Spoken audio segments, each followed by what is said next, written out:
Hey Bullets YouTube channel. Hurry up, now tell us why you're here.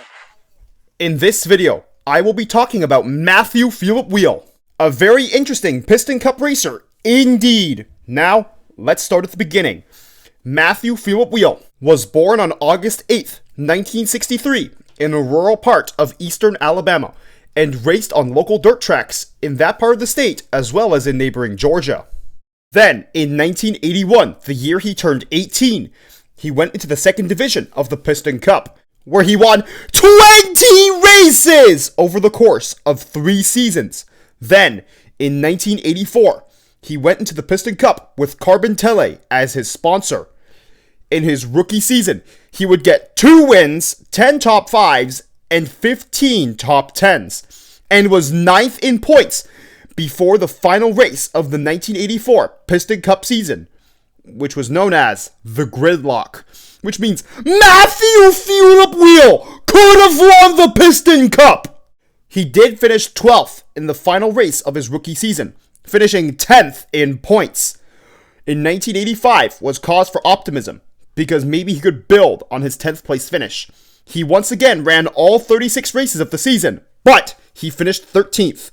And in 1986, would only run 35 races because he was out for one of them because of a hard crash. And also in 1986, he would begin developing a fierce rivalry with Axel McDrift, finishing 16th in points in 1986, just 1 position ahead of his rival. And in 1987, he would finish 29th in points, essentially becoming a mid-pack racer in the Piston Cup. But this time, he was able to race all 36 races.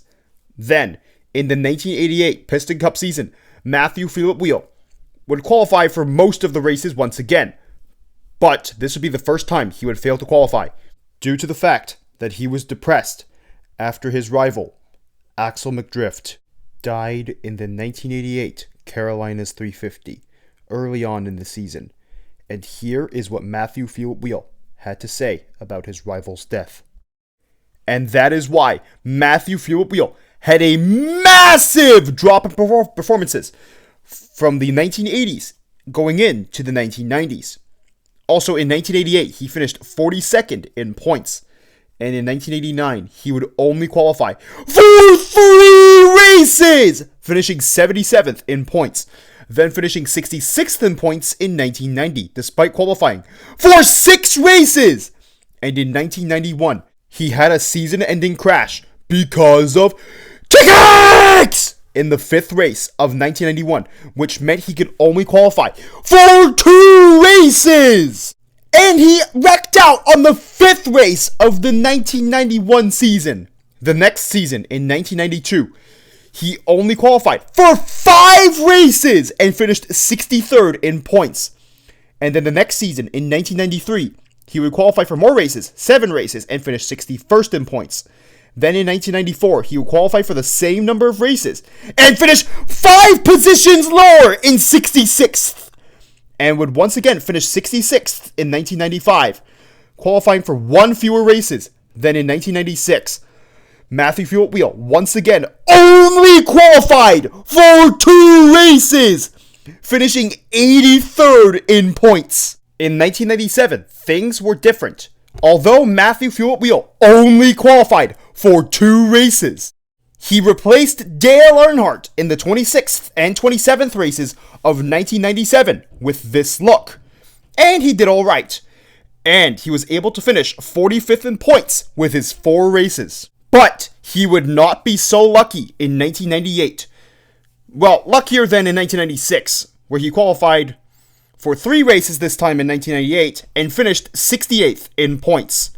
And then in 1999, 2000, 2001, and 2002, he would only qualify once in those 4 seasons, finishing 79th, 76th, 80th, and 85th, respectively.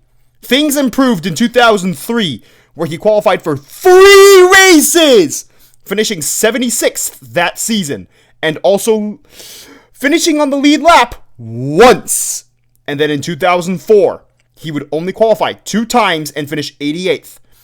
And in 2005, he qualified exactly once, finishing 85th in points. Then, in 2006, things got worse. Although Matthew Fuelup-Wheel qualified once, he finished outside of the top 100, finishing 101st that season. In 2007, he got back in the top 100, finishing 98th, with 2 races qualified, and one of them he finished 43rd. And in 2008, he qualified for 3 races, finishing 102nd in points. And then the next season, in 2009, he finished 109th in points after qualifying for 2 races. And you're probably thinking, how could things get any worse? In 2010, after 25 consecutive seasons of qualifying for at least 1 race, Matthew Fuelup-Wheel went the entire season without qualifying for a single race.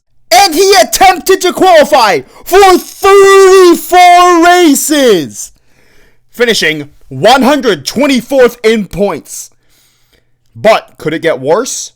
Yes, because in 2011, he finished 136th in points with 0 races qualified and only 33 races attempted.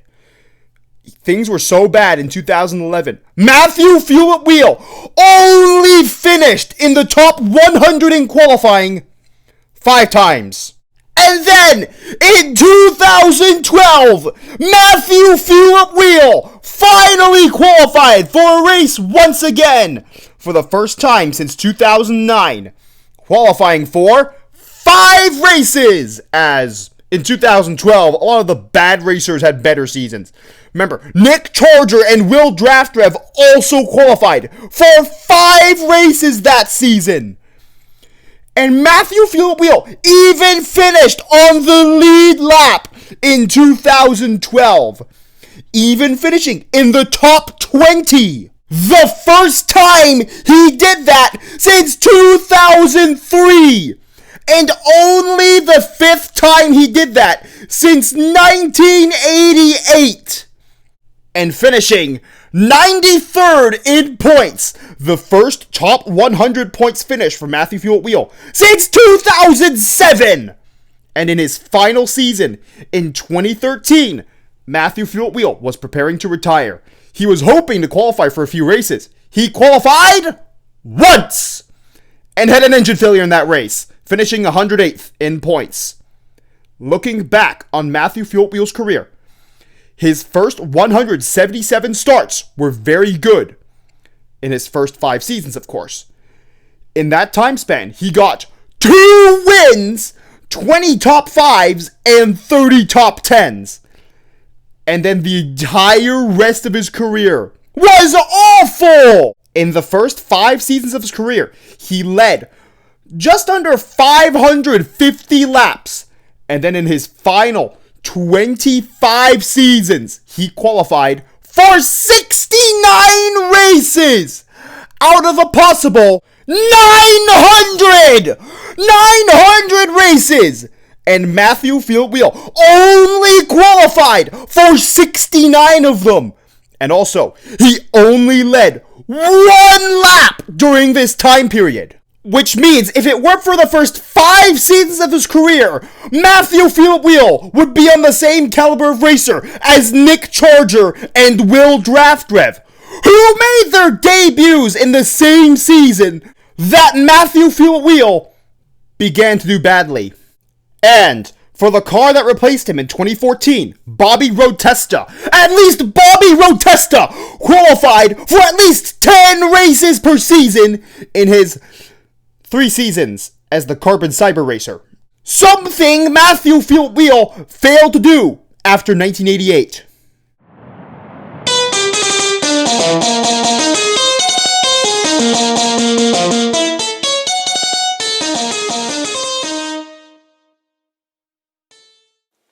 Remember to press the notifications button, which goes ring, ring, ring after you press it. And lightning strikes back, and that's as if you subscribed, of course. And thank you for watching this entire video. So what lesson can be learned from this video? What we can learn is that no matter what happens, you must continue to keep trying and trying your best, no matter what happens. And also, maybe Matthew Fuelup-Wheel thought that he saw no reason to try hard if Axel McDrift was gone. At least Matthew Fuelup-Wheel had the longevity to continue his Piston Cup career for so long. Had he been more competitive, he could have been the Piston Cup's Iron Man and potentially have even won a Piston Cup in the best case scenario. But what would have been more likely to happen was that he would have been another Maury Clutchburn or Ernie Gearson, finishing mid-pack. Even that would have been better than what he did instead. It's not like he was injury-prone. The Jamarcus K-Kart video, the Wheelhouse Family Tree video, and of course, the 2012 LA 500 video will be coming out soon enough. The 2022 Russian invasion of Ukraine has been going on for nearly 2 years. The Ukrainian people just want to live in peace and have freedom, many of which are currently being forced to live in the dark and in the cold. But why? The tyrant and bully, Vladimir Putin, who got in the way of the Ukrainian people being able to enjoy peace and freedom, and now 1/5 of Ukraine's territory is under his tyranny. Why, Vladimir Putin, did you have to be so greedy? Did you forget that Russia is the biggest country in the world? We here at the #KABullets YouTube channel stand with Ukraine in their struggle against Vladimir Putin's tyranny and recognize Ukraine's true borders as shown by this map, which includes Crimea, the Donbass, parts of Kherson Oblast, Zaporizhia Oblast, as well as Kharkiv Oblast, which are located in the south and east of Ukraine. Slava Ukraini! Heroyam slava! Nechai Shvitsya Darytsya! Ukraini Peremoha! Glory to Ukraine! Glory to the heroes! May Ukraine be granted victory very soon!